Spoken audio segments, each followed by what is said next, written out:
J.K. Rowling's Harry Potter and the Chamber of Secrets, Chapter 9, The Writing on the Wall. என்ன நடக்குது இங்க? என்ன நடக்குது அப்படின்னு மால்ஃபாய் போட்ட கூச்சல்ல சந்தேகத்திற்கு இடமில்லாத வகையில் ஈர்க்கப்பட்ட ஆர்கஸ் ஃபிளிட்ச் கும்பலுக்கு நடுவுலேருந்து முட்டி மோதி முன்னாடி வந்தாரு. மிஸ்ஸஸ் நாரிஸ் அவர் கண்ணில் பட்ட மறு நிமிஷமே அரண்டு போன அவரோட முகத்தை 2 கையாலையும் பிடிச்சுக்கிட்டு பின்னோக்கி சாஞ்சிட்டாரு. என் பூனை, என் பூனை, என்ன ஆச்சு மிஸ்ஸஸ் நாரிஸ்க்கு அப்படின்னு அலறி துடிச்சாரு. அதிர்ச்சியில் அகல விரிஞ்சு போயிருந்த அவரோட கண்கள் ஹாரி பக்கம் திரும்பிச்சு. நீ தான் என் பூனையை கொன்றிருக்க, நீ தான் அவளை கொன்றிருக்க, நான் உன்னை கொல்லாம விட மாட்டேன், நான் உன்னை அப்படின்னு ஃபிளிட்ச் அலறி துடிச்சுக்கிட்டு இருந்தப்போ ஆர்கஸ் அப்படின்னு சத்தமாக கூப்பிட்டபடியே டம்பிள்டோர் சம்பவ இடத்துக்கு வந்து சேர்ந்தாரு. அவரை பின்தொடர்ந்து மற்ற ஆசிரியர்களும் வந்து சேர்ந்தாங்க.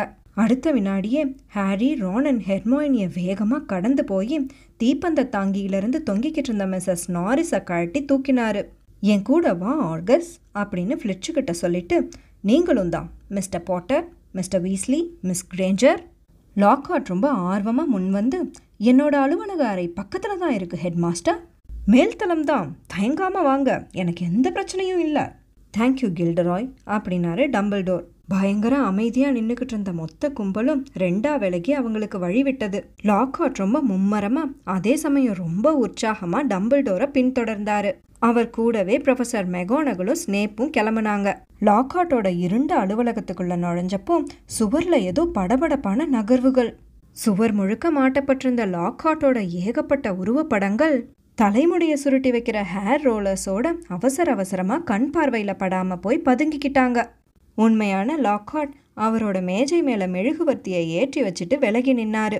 மெருகூட்டப்பட்ட அந்த மேஜை மேலே மிஸ்ஸஸ் நாரிஸை கிடத்தின டம்பிள்டோர் அவளை பரிசோதிச்சு பார்க்க தொடங்கினாரு. ஹாரி, ரான் அண்ட் ஹெர்மாயினி 3 பேரும் ரொம்ப பதட்டமாக ஒருத்தங்க பார்த்தபடியே மெழுகுவர்த்தி வெளிச்சம் ஆக்கிரமிக்காத இடத்துக்கு அப்பால் இருந்த நாற்காலிகளில் உட்காந்து உறைஞ்சு போய் பார்த்துக்கிட்டு இருந்தாங்க. மிஸ்ஸஸ் நாரிஸோட முடியிலிருந்து சுமார் ஒரே 1 அங்குல இடைவெளியில் டம்பிள்டோரோட நீளமான வளைந்த மூக்கு நுனி இருந்தது. அவர் தன்னோட அரைவட்ட மூக்கு கண்ணாடி வழியா மிஸ்ஸஸ் நாரிஸை ரொம்ப கவனமாக கூர்ந்து பார்த்துக்கிட்டு இருந்தாரு. அவரோட நீளமான விரல்கள் ரொம்ப மென்மையாக அவளை தட்டி எழுப்ப முயற்சி பண்ணுச்சு. ப்ரொஃபஸர் மெகோனகலும் முடிஞ்ச வரை கீழே குனிஞ்சு ரொம்ப நெருக்கமாக கண்ணை குறுக்கி பார்த்துக்கிட்டு இருந்தாங்க. பாதி நிழல் படிஞ்ச இடத்துல அவங்களுக்கு பின்னாடி இருந்த ஸ்னேப் ரொம்ப வினோதமான முகபாவத்தோட நின்றுக்கிட்டு இருந்தாரு. அவரை பார்க்க ஏதோ சிரிக்காம இருக்க கடுமையாக முயற்சி பண்ணுற மாதிரி தெரிஞ்சது. ஏதேதோ யோசனை சொன்னபடி அவங்க எல்லாரையும் லாக்ஹார்ட் சுற்றி வந்துக்கிட்டு இருந்தாரு. நிச்சயமாக ஏதோ ஒரு சாபந்தான் இவளை கொன்றிருக்கு, அநேகமாக டிரான்ஸ்மோகிரிஃபையான் டார்ச்சராக தான் இருக்கும்னு நினைக்கிறேன். பல இடங்களில் இதை உபயோகப்படுத்தி நான் பார்த்துருக்கேன். எதிர்பாராத விதமாக அந்த இடம் எதுலையுமே நான் இல்லாமல் போயிட்டேன். ஆனால் அந்த சாபத்திலிருந்து காப்பாற்றக்கூடிய சரியான எதிர்மந்திரம் எனக்கு தெரியும். லாக்ஹார்ட்டோட இந்த பிதற்றல்கள் எல்லாம் ஃபிளிட்சோட வலியும் வேதனையுமான அழுகுரலை கேட்டு ஒரு வழியாக முடிவுக்கு வந்தது. மிஸ்ஸஸ் நாரிஸை கண் கொண்டு பார்க்க முடியாமல் தன்னோட முகத்தை 2 கைகளாலையும் மூடிக்கிட்டு அந்த மேஜைக்கு பக்கத்தில் இருந்த நாற்காலியில் சரிஞ்சு போய் உட்கார்ந்தாரு. டம்பிள்டோர் இப்போ வினோதமான வார்த்தைகளை வாய்க்குள்ளேயே முனகுனபடி தன்னோட மந்திர கோளால மிஸ்ஸஸ் நாரிஸோட உடம்புல தட்டிக்கிட்டு இருந்தாரு. ஆனால் எதுவுமே நடக்கலை.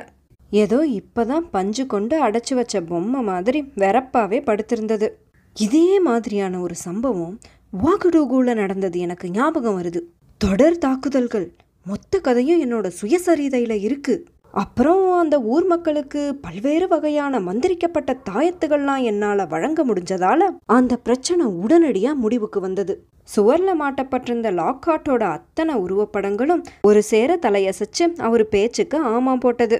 அந்த படங்களில் ஒரு லாக்ஹார்ட் வேற தலையில் மாட்டப்பட்டிருந்த ஹேர் நெட்டை கழட்ட மறந்துட்டாரு. ஒரு வழியாக டம்பிள்டோர் நிமிர்ந்து நின்னாரு. இவ சாகல ஆர்கஸ் அப்படின்னு ரொம்ப மென்மையான குரலில் சொன்னார். தான் தடுத்து நிறுத்தின கொலைகளை ஒன்றா எண்ணிக்கிட்டு இருந்த லாக்ஹார்ட் பாதியில் சட்டுன்னு பேச்சை நிறுத்தினாரு. அப்படியா, சாகலல்ல அப்படின்னு திணறலோட கேட்ட ஃபிளிட்ச் தன்னோட விரல்களால் மிஸ்ஸஸ் நாரிஸை வருடி கொடுத்தபடியே, ஆனால் அப்போ ஏன் அவள் உறைஞ்சு போன மாதிரி ரொம்ப வெறப்பாக இருக்கா, அவள் ஒரு கல்லை போல மாறி இருக்கா அப்படின்னு சொன்னார் டம்பிள்டோர். ஹா, அதையே தான் நானும் நினச்சேன் அப்படின்னு சொன்ன லாக்ஹார்ட். ஆனால் அது எப்படின்னு தான் என்னால் சொல்ல முடியலை. அவனை கேளுங்க அப்படின்னு சத்தமாக கத்துன ஃபிளிட்ச். அழுது அழுது வீங்கி போய் கண்ணீராலேயே கரை படிஞ்ச முகத்தை ஹாரியை நோக்கி திருப்பினாரு. எந்த ஒரு 2ஆம் வருட மாணவனாலையும் நிச்சயமா இதை பண்ணியிருக்க முடியாது அப்படின்னு ரொம்ப திட்டவட்டமா சொன்ன டம்பிள்டோர், மிகுந்த உயர்நிலை டார்க் மேஜிக்கால மட்டுமே இது சாத்தியம், அவன்தான், நிச்சயமா இது அவன்தான் அப்படின்னு கோவத்துல அடிச்சு பேசின ஃப்ளிட்சோட ஊதி போன முகம் அடர் ஊதா நிறமா மாறுச்சு. கல் சுவர்ல அவன் என்ன எழுதியிருந்தான்னு நீங்கெல்லாம் பார்த்தீங்கல்ல, அவன் என்னோட அலுவலகத்தில் அதை பார்த்துட்டான், அவனுக்கு தெரியும் நான் ஒரு ஃப்ளிட்சோட முகம் பயங்கரமான மாறுதல்களுக்கு உட்பட்டது, அவனுக்கு தெரியும் நான் ஒரு ஸ்குவிப்புன்னு அப்படின்னு சொல்லி முடிச்சாரு.